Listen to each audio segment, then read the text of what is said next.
just a few things. It's crazy how you were talking about the gas change, and you were saying that we had the, or we were talking about like 30, 45 minutes, not an hour to get gas, and then that. Yeah, the irony of that timing, that was pretty crazy. Yeah. So here's hoping that it does not get as bad as what we have experienced in years past. All right, ladies and gentlemen, here's what I've got for you. We're going to go and finish up that page of notes that we started yesterday. We got to finish talking about how things go down with Nixon and the Watergate scandal. And then we will move in. If you've got the packet of notes, you can see that we are in our last couple of pages. We're almost done with as far as we'll get in American 2. All right, so hold on, it's just being really slow this morning. I'll get it switched over here in a second. There we go. All right. So let's talk about what goes down with Nixon, because Nixon makes history, and for the most part, he makes history for bad reasons, not so much good. Now, we did talk about some good that he does yesterday. Yesterday, we talked about the SALT Treaty and how he goes to China, and he's the first president in like 30-some years that had been going over to Asia and over to Eastern Europe. So this was a really big deal. He is making positive steps forward. We are still very much in the Cold War. We're still fighting, containing communism, all the things. However, he is making progress with China and the Soviet Union. However, what we remember most is where we stopped yesterday in our notes, talking about what goes down with Nixon and the Watergate scandal. So quick refresher from where we left off yesterday. So it all comes down to the 1972 election. Every president has the committee to re-elect the president. So everybody has their supporters. He is very much pushing to get re-elected in 1972. However, he realizes there are several things that are going to hurt his bid for the presidency in 72. He's concerned about the fact they're still in Vietnam, or we as the U.S. are still in Vietnam. We have not come out yet. He knows that's going to hurt him. He knows that the violence that's come about with civil rights movements is going to be an issue. So he knows there's several things that are going to hurt him. So his campaign individuals are trying to do some investigating as to what it is the Democrats are trying to push in the 72 election. So what we find out, what breaks in the newspaper, the Washington Post, is the fact that we know committee members and others were in on a break-in that happened at the Watergate Hotel in the room that was the Democratic headquarters for the Democrats' election campaign. So when we find all this out, this is all in the mix of right there at the end of the election. The election happens, Nixon wins re-election, but again, this is not going to go just be pushed under the rug. So January of 73, that's when the president gets officially put into office, January 20th. So January of 73 is when the burglars are sentenced, but told you somebody's going to start singing like a canary because they're getting offered a plea bargain. So somebody talks, and as soon as the beans get spilled is when everybody starts scrambling, right? Like you want to be throwing out everybody else's name that was in on it so that you don't get pinpointed. So a lot of top elected officials are going to start resigning. Again, think about it. What's going to look better on your job resume? That you quit or that you got fired? What's going to look? Yeah, that you quit. Yeah, because if you get fired for something, obviously that's something that's going to be stuck with you. So a lot of people are like, before they come after me, I'm out. I'm out before they even come after me. So a lot of top aides start resigning. Special prosecutors are assigned to the investigation. And when it comes to something like this, it is going to go before the Supreme Court, and the Senate is going to act as the jury in all this.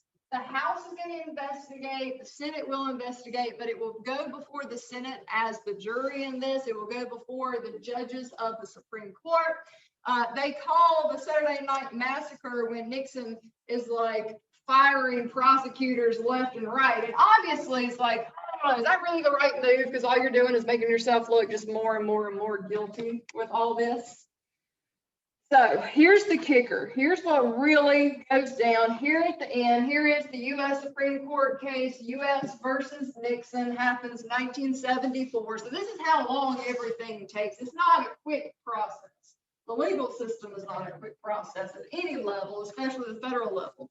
So court case finally happens 1974, and the Supreme Court knows, federal government knows that inside of the president's office is a tape recorder that is on 24/7, 365. It tapes every conversation, every incident. Like, it's there for a reason. It's there. It's supposed to be there for the president's protection, because God forbid something happens, something go wrong, whatever the situation is, we've got tapes as evidence. But in this situation, it is going to be incriminating evidence against Nixon.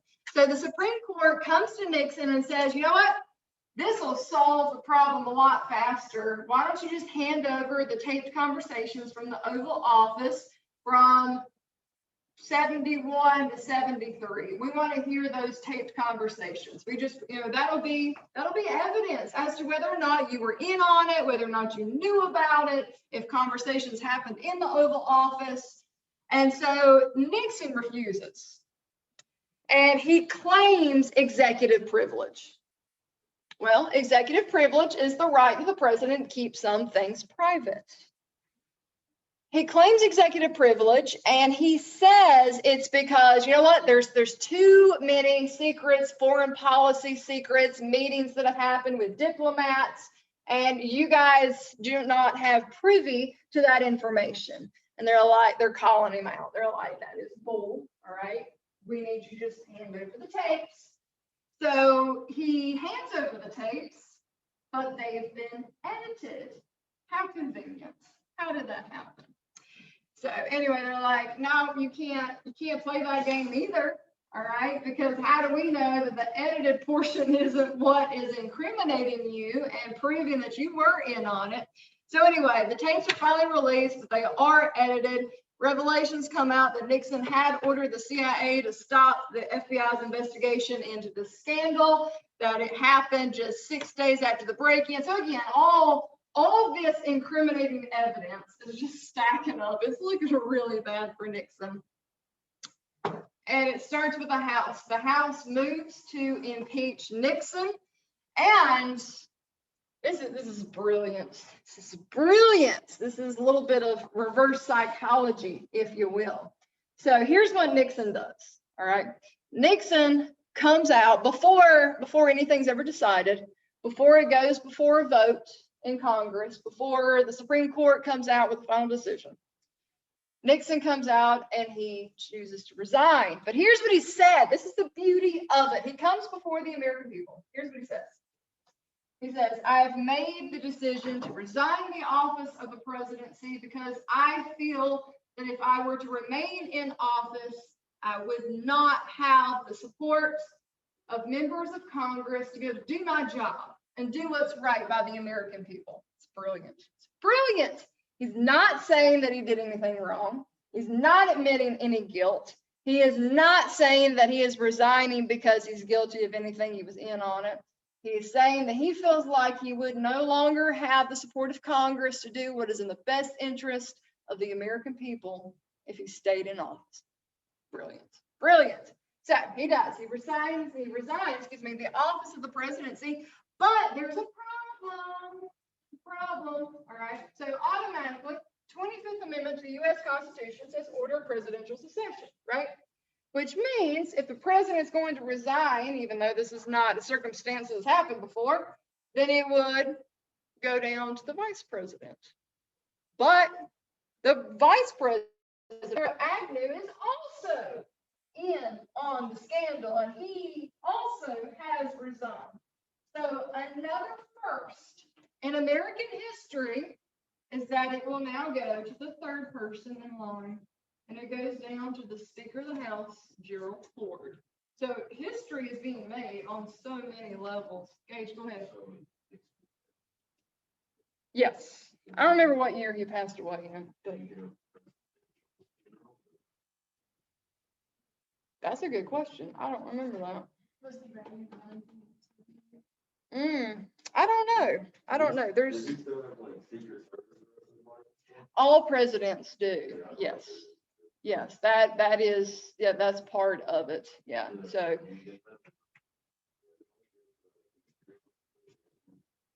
what?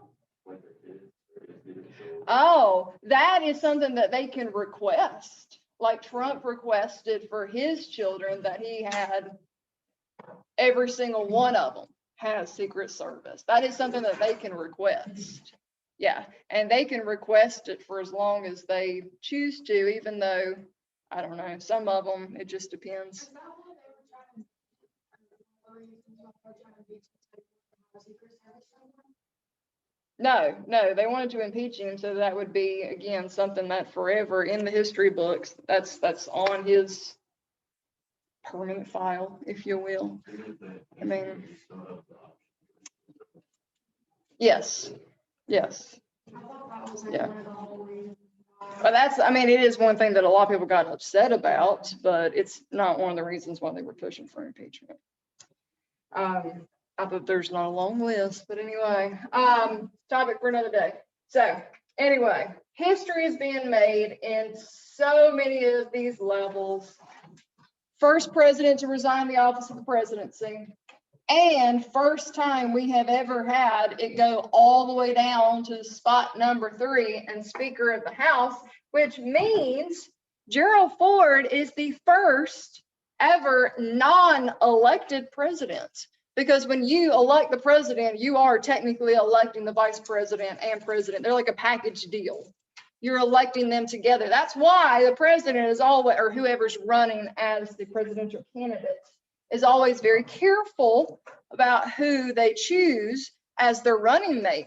Believe it or not, for some candidates, their VP has been kind of their downfall. Yeah, we didn't really talk about that a whole lot, but anyway. So it goes all the way down to Speaker of the House, Gerald Ford. We've talked about this little review trivia question. Who would be next? So after the Speaker of the House, if something had happened, if Ford had been in on it too, who would it have gone down to next? Who's number 4 in line? Not yet. It will. Like once you get into like the 5th position, you go down the 15 departments, the secretaries, Secretary of State, and so on and so on and so on.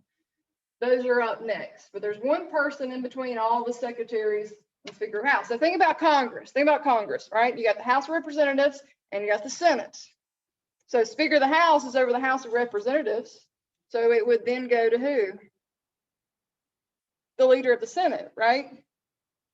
Now, technically speaking, the vice president is over the Senate, but the next guy there is the president pro tempore. So President pro tempore of the Senate would have been next in line had Ford been in on it too or whatever else. So anyway, that's why we have the 25th Amendment to the U.S. Constitution for multiple reasons, but it is there for the order of presidential succession. Ooh, fun fact. Did I ever tell you guys? You know how like when the president does like his State of the Union address once a year and everything, that all members come, like all the secretaries, Congress, House and Senate, like all these people, hundreds and hundreds of people in the US government are all there, Capitol building for that night. But they do like a last minute like lottery situation to where one person will be randomly selected to not be there. Now, there's always going to be people that won't be there for other reasons. Maybe they were sick, maybe they're, I don't know, somewhere in another country doing foreign policy stuff, whatever, right? But there's always specifically one person that is randomly selected at the last minute to not be there in case all hell breaks loose and somebody chooses the State of the Union address to like bomb the Capitol building and take out all these major elected officials. And that one person who has been randomly selected would be like, all right, John, they just took out the Capitol building. It's you now, buddy. You're president. Congratulations. You know, so I'm serious. Fun fact. So anyway, there you go. Now we got a couple of things. We are going to talk about Ford just a little bit. Ford is only going to be in office long enough to pretty much take all of what was left of Nixon's term in office. So he'll come in and he'll finish up until 1976, and then it's Carter that'll be elected from 76 to 80. So we're going to talk about Ford for just a few minutes, and then we'll wrap this up tomorrow.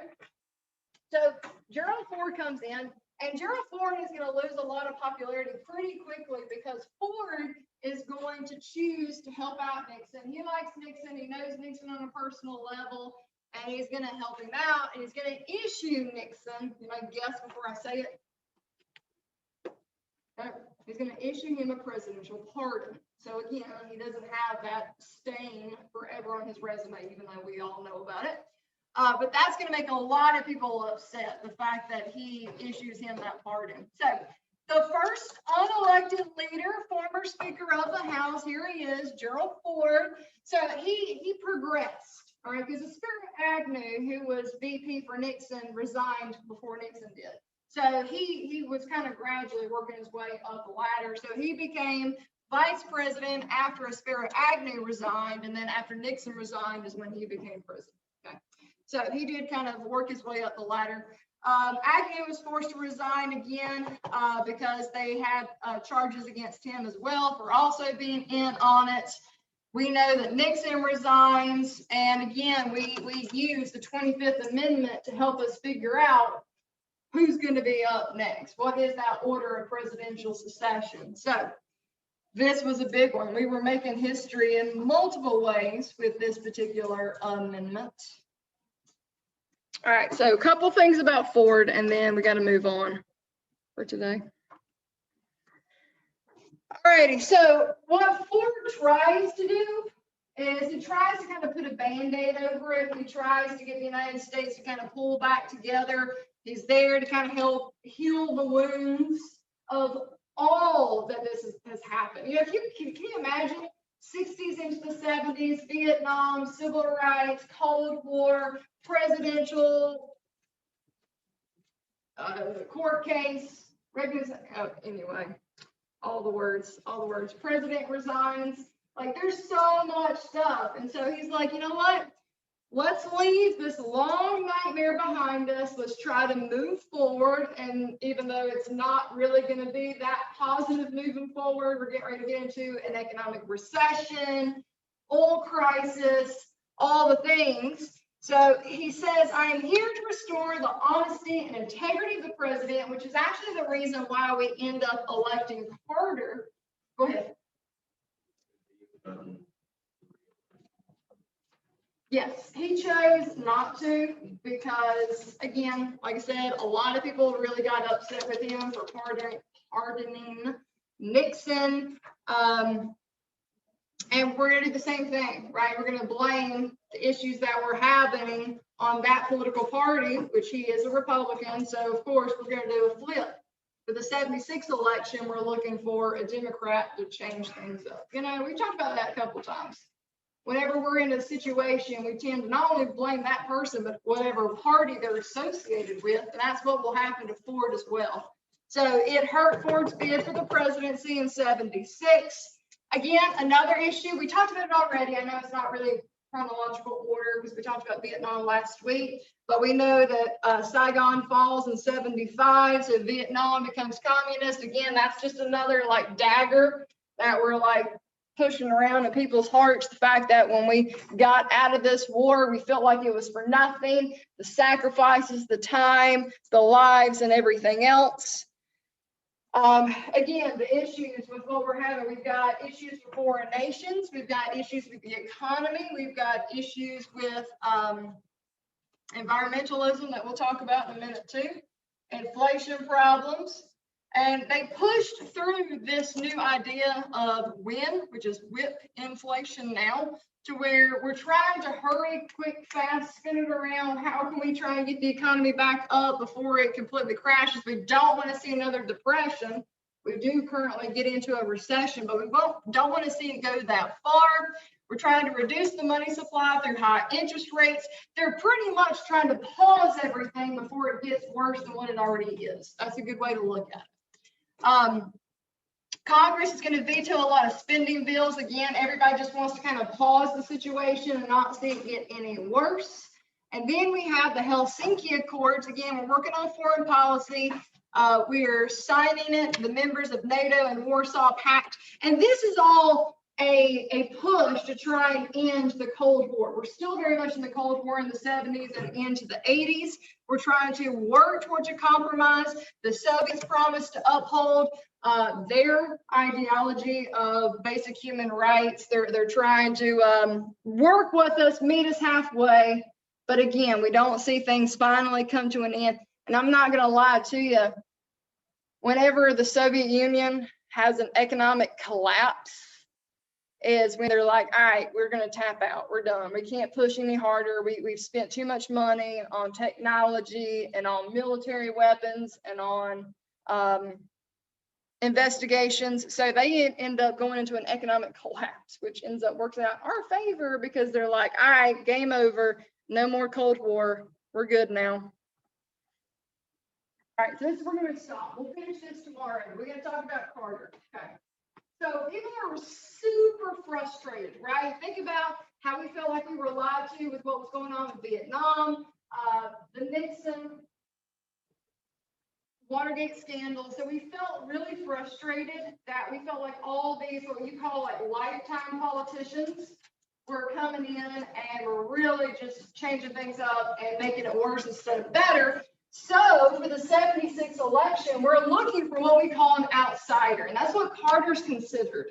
And that's what a lot of people consider Trump too. They want an outsider. They want somebody that's not been tainted by politics. Somebody that has not been a politician all their life. They're looking for somebody to be a fresh face, to be somebody that's more on the people's level.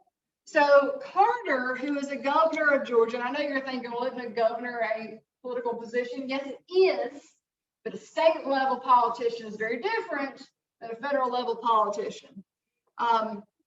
So he's the former governor of Georgia. People are really excited. He doesn't have any experience being in Washington. We feel very much that he is untainted by all the Washington politics. He promises to bring integrity to the office. He's excited. He's got new ideas. He's still alive and kicking. All right. I saw him in the news the other day with his wife. They very much still alive, still very active. They're big on helping with Habitat for Humanity, still out there helping build houses. It's pretty amazing, pretty impressive. But, I knew somebody was going to ask me that question.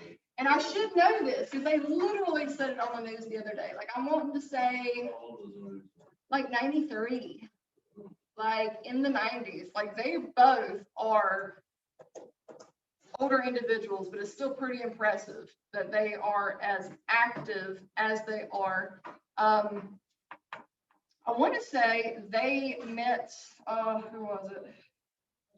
Oh, it was Biden and his wife. Biden and, what is his wife's name? Jill, is that right? Does that sound right?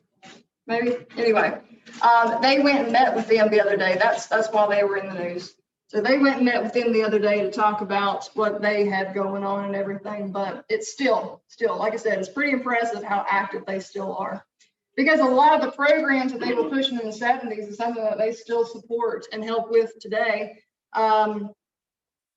Energy development, tax reform, national health care programs.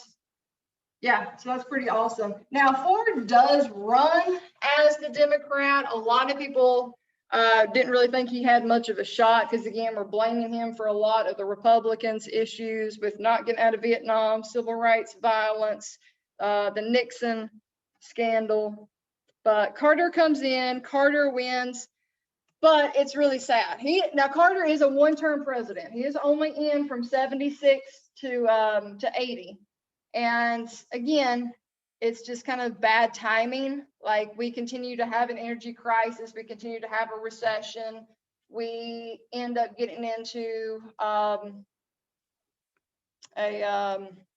hostage situation with, I don't want to spoil that story. We'll save that for tomorrow. But we do have a hostage situation that pops up at the end of the 70s, and people are going to be really upset about how he handles that. So it kind of kills his push for being more than just a one-term president. Okay, all right. I hope you have everything out. Let's do the review sheet first, and then we will hit section 2 ID, section 2 in the packet, story, all the things. Okay. All right, let's hit it. On the review sheet, we did the first half yesterday. Today we're doing the second half. Let me grab mine really quick.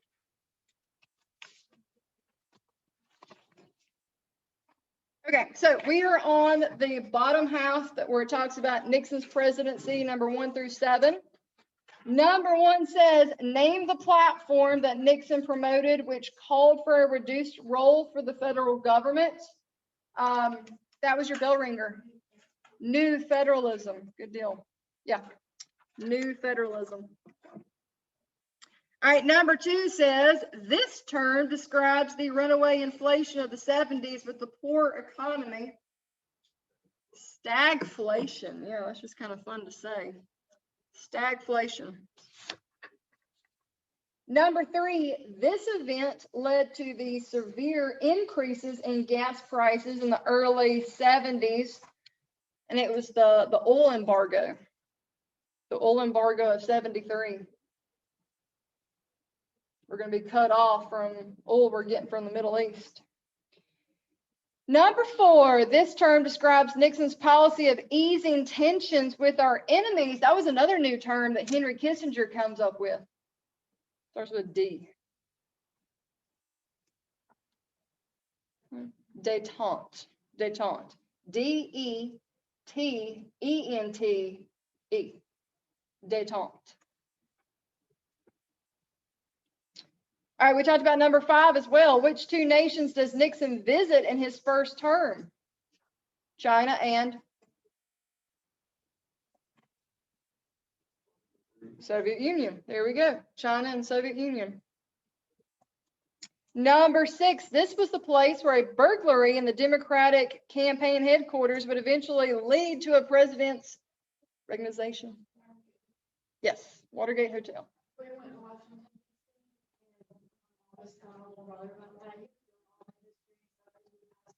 Nice. Very cool. Last but not least, number 7. This was the Supreme Court case which resulted in Nixon being forced to resign or to release tapes of the recordings of White House conversations. Very good. Nixon versus U.S. No, U.S. versus Nixon, because Nixon's the defendant. Yep, just flip it. All right, fantastic. We are now on to your section 2 IDs and SQs. Same thing as yesterday. You're just going to have to take time to do the IDs, and we will take care of questions 6 through 9. All right, number 6 says, why were some people against the ERA? This is kind of a review from last week, sorry. First of all, the ERA is the Equal Rights Amendment. What did I say? And it's actually a lot of women. It was not necessarily men, but a lot of women that were against having the ERA passed. What was even just one reason?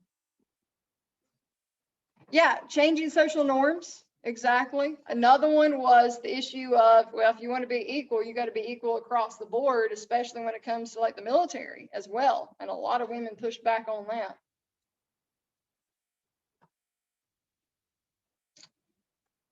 Number 7 says, what gains have been made in women's rights since the 1960s? So we can just list out a few examples.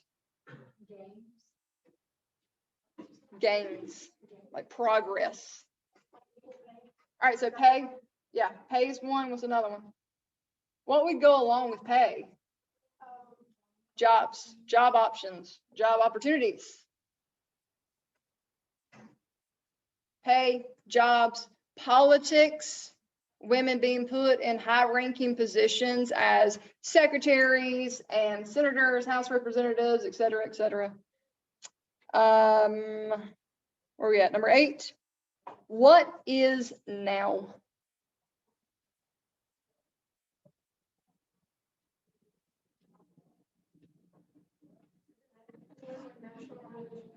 Yes, National Organization of Women. So it is an organization focused on pushing for women's rights.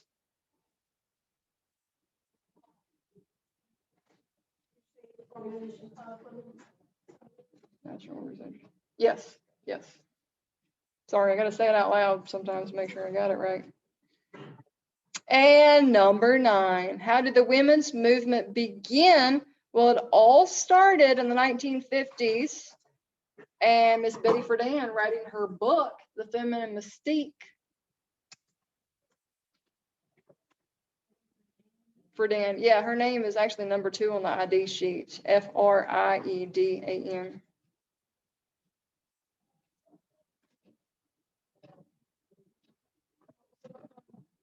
Feminine Mystique.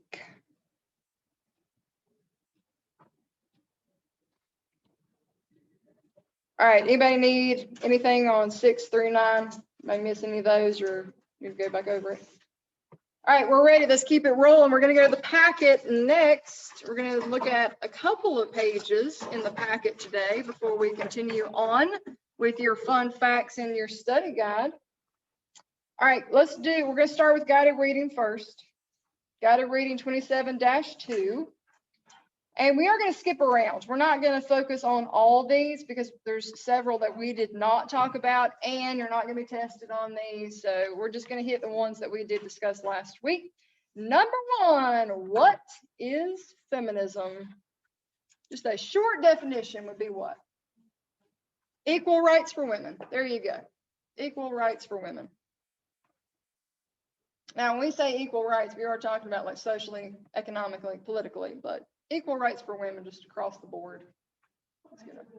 27-2 should be on the back page of that one. Yes, ma'am. Number 2, how did World War II provide women with greater opportunities in the workforce? There you go. Taking over the jobs left behind.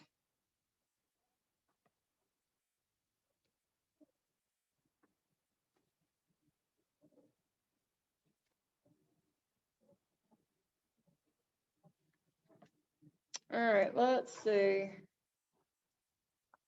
We're going to skip 4 because we didn't talk about it. And we didn't talk about 5 either. What about 3? Oh, okay. Yeah, let's hit 3 and then we'll skip 4, 5 and go to 6. All right, number 3. What were some signs of the unequal status of women in the 60s? Again, let's list out 2 or 3. So pay, job opportunities, politics, absolutely, 100%. And even education. Now, how would it be limited for women when it comes to education? Like their roles, like their mom, like teachers or stuff like that. So Right. Well, yeah, like a lot of colleges and universities. Now, a lot of them, especially during the 60s, are still, oh God, what's the word for it? No, they have not become co-ed yet. That's what I was going to talk about. How it's still women-only colleges and men-only colleges. Like we're at the end of the 60s into the 70s is then when we see co-ed become a thing. But limiting opportunities in college for what you could major in. Yeah, absolutely. Okay, anyway, topic for another day. Okay, so we're skipping 4 and 5. You're going to go down to 6. 6, Miss Betty Friedan. So yeah, we know that she is an author, but we can also put that she wanted to break away from the stereotype given to women. So author, motivational speaker.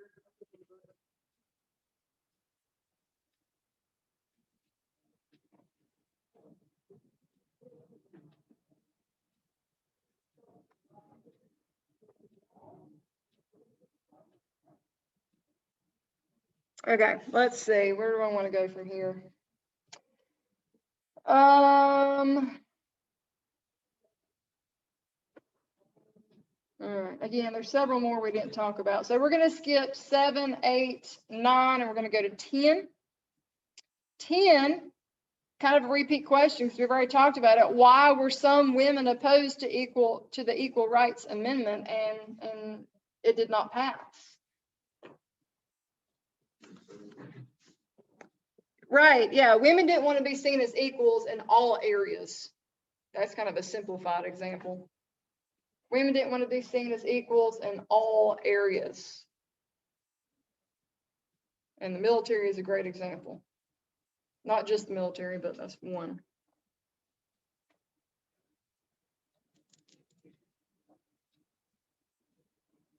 And there were a lot that still wanted to see that very traditional role preserved.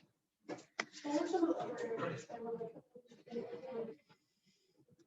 like? Sports, like being okay with there being certain sports that were left to men only. And again, this is, I do want to stress that this is not all women that felt this way. That it was very much a conflict of interest of those that are, I guess, your very feminist versus those that are still wanting to see the traditional domestic role preserved. You know, so but we're actually going to talk about women in sports today as our story. Let's see. Let's do, all right, speaking of sports, skip 11 and go to 12, because that's actually one thing we're going to talk about in our story today. So 12 says, what was the effect of Title IX? And Title IX, again, talks about women in sports from high school all the way into college. So Title IX is the fact that women cannot be limited or restricted to sports they want to play. What sport would be an excellent example? Football. Why did everybody not say the one that immediately should come to mind, especially with UCA? What? Wrestling! Oh my gosh, how did y'all not immediately think of wrestling and how a UCA wrestler is making history, people? Come on now. Come on.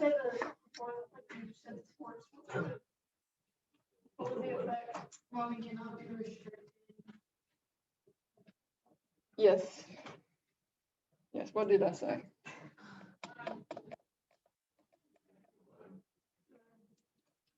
We skipped 11 and went to 12. That females cannot be restricted to sports opportunities. We'll just say that. Because that has a lot to do with the story we're going to look at today. All right, 13. We didn't talk a whole lot about it. We did talk about Roe versus Wade and how it does legalize abortion, but number 13 says, how was abortion regulated before 1973? And it was left, write this down, left up to the states. Left up to the states, and then the federal government's going to step in and with the 1973 case, make it legal, and then the states do have a little bit of freedom as to how far they can extend or restrict that window of opportunity. All right, so go ahead. Number 14, what Supreme Court ruling legalized abortion during the first 3 months of a pregnancy? And it is Roe versus Wade. R-O-E, Roe versus Wade.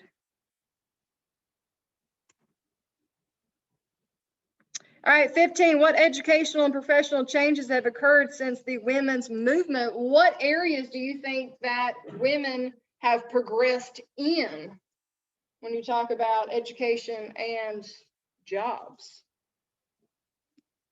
This is pretty impressive because old statistics would have been the opposite of this, that we have more women, write this down, more women in the medical field and in law. Yeah. Mhm. Yeah, it's amazing. It's big progress being made. More women in the medical field. We have more women that are being successful in medical classes, science, math, law, business. Yeah. Let's see. All right, we're going to skip 16 because I feel like with 15, that's kind of a little bit of a repeat question. We just kind of answered that. Okay.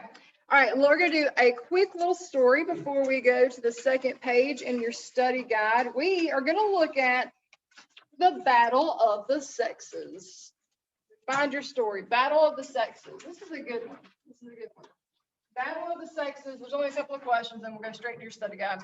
It says in 1973, and 30,472 people packed the Houston Astrodome, the most ever assembled to watch a tennis match.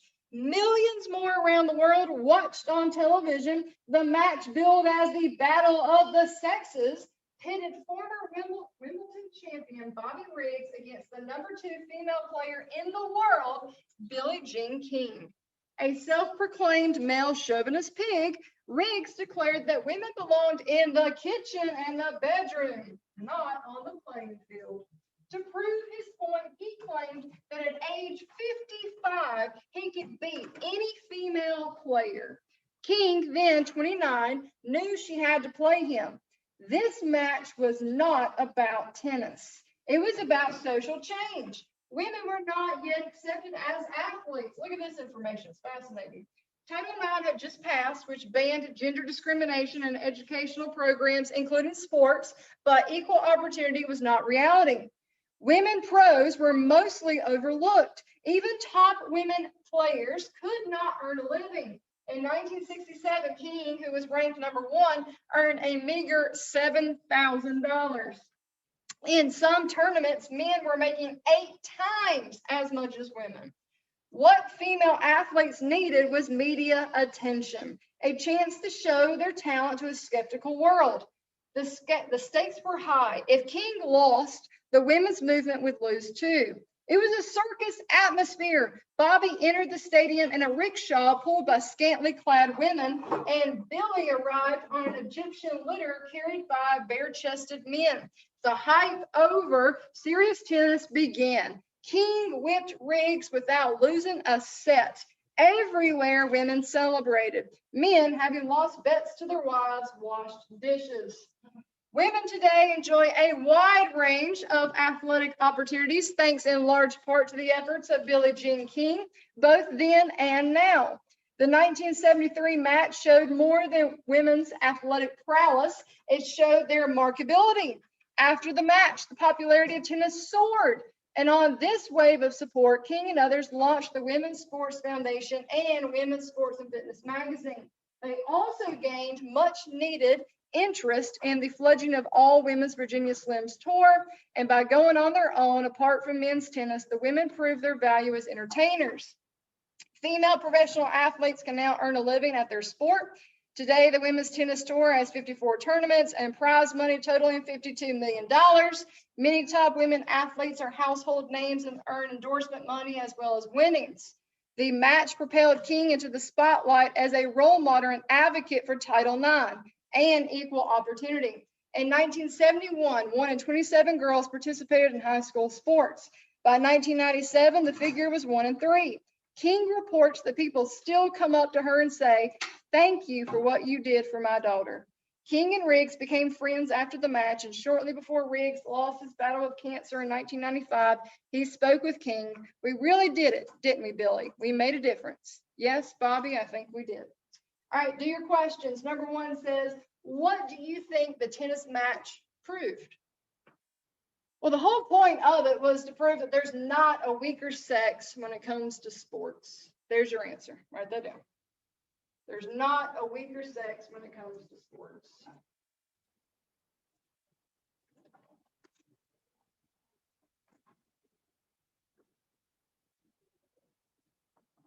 Number two, how did this match promote social change? The whole idea was to show that yes, women can be just as talented as men, right? That women can be just as talented as men.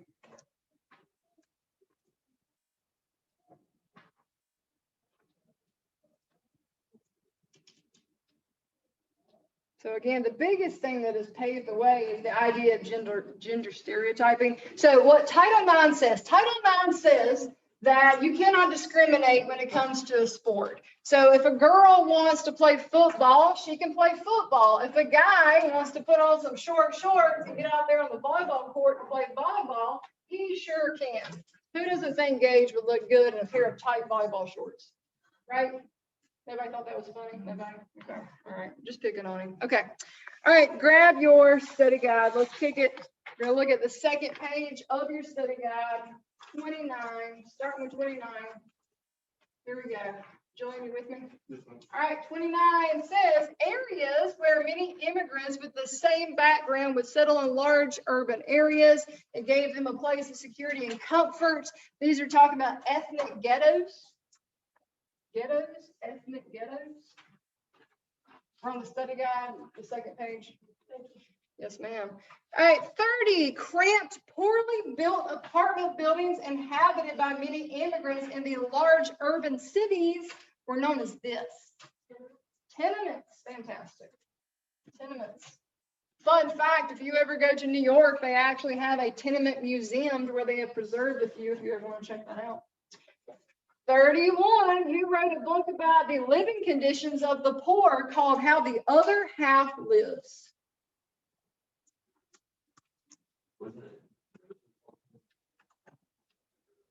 Jacob Riis. There you go, Jacob Riis. And it's R-I-I-S, Riis, Jacob Riis. 32, middle-class reformer who founded Hull House as a place to help immigrants in their new home. Jane Addams, yes, and it's two D's, A-D-D-A-M-S. Jane Addams. 33, places where immigrants and the poor could find help in the large urban areas. Early examples were Hull House, founded by Jane Addams in Chicago, Henry Street House in New York. They're called settlement houses. Settlement houses. 34, famous author who wrote many dime novels. This is a name that really sticks with you. Horatio Alger. Alger is A-L-G-E-R, Horatio.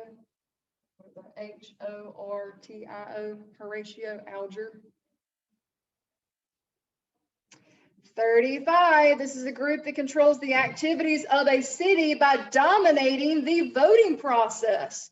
Oftentimes they had greed and corruption that were common partners of the system. Yes, political machines. Yep, fantastic. Political machines. And 36 wants to know an example of a famous political machine that controlled New York City.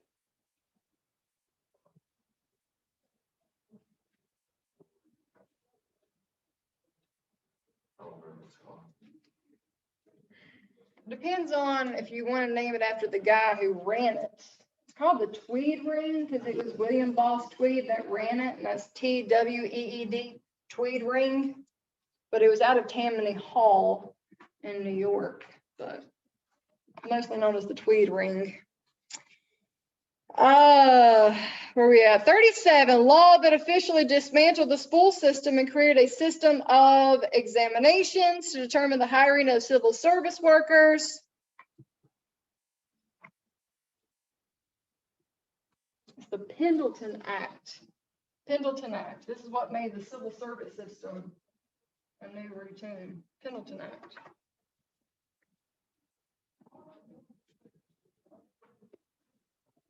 Which is actually, I just answered 38. Oh, well, system of examinations that gave jobs to the most qualified is the civil service system.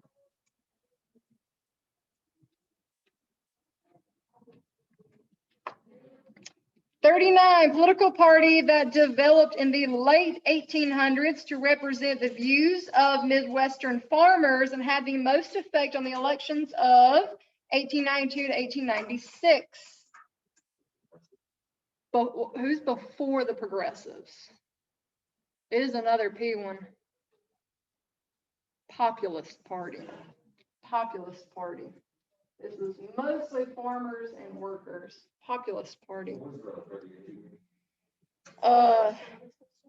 Yeah, civil service system. Yes. All right, we're going to squeeze in a couple more and then we'll stop for today. 40, we'll try and make it to 42. We won't finish the page. 40, this is the monetary policy of being able to base our system of paper money on the amount of gold the nation has, just known as the gold standard.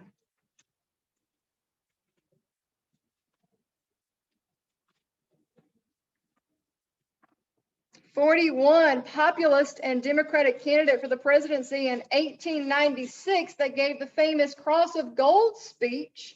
He did lose to William McKinley. Name that candidate. He's another William. I'll hint that to you. There we go. William Jennings Bryan. And he's also the prosecuting attorney in the Scopes trial. Don't forget that. All right, we'll stop at 42. The longtime policy of the United States in foreign affairs before the 1890s. We tried to stay out of foreign affairs, and we called that isolationism. Yes, we're getting into the isms. Isolationism. So as far as chapters, we're now getting into chapter 14 on imperialism. That's where we're kind of at history-wise. All right, hit the pause button. So again, the biggest thing that I need you to do is make sure that you're working on getting those IDs done. We will not have time for the IDs on your IDNSQ sheet for sure. And we'll just see how much progress we make tomorrow to see how much you're going to have to start working on the study guide yourself. Go ahead. Yes. Yeah, I actually forgot we finished that today. Yeah, put your name on that review sheet. I'll go ahead and take that up.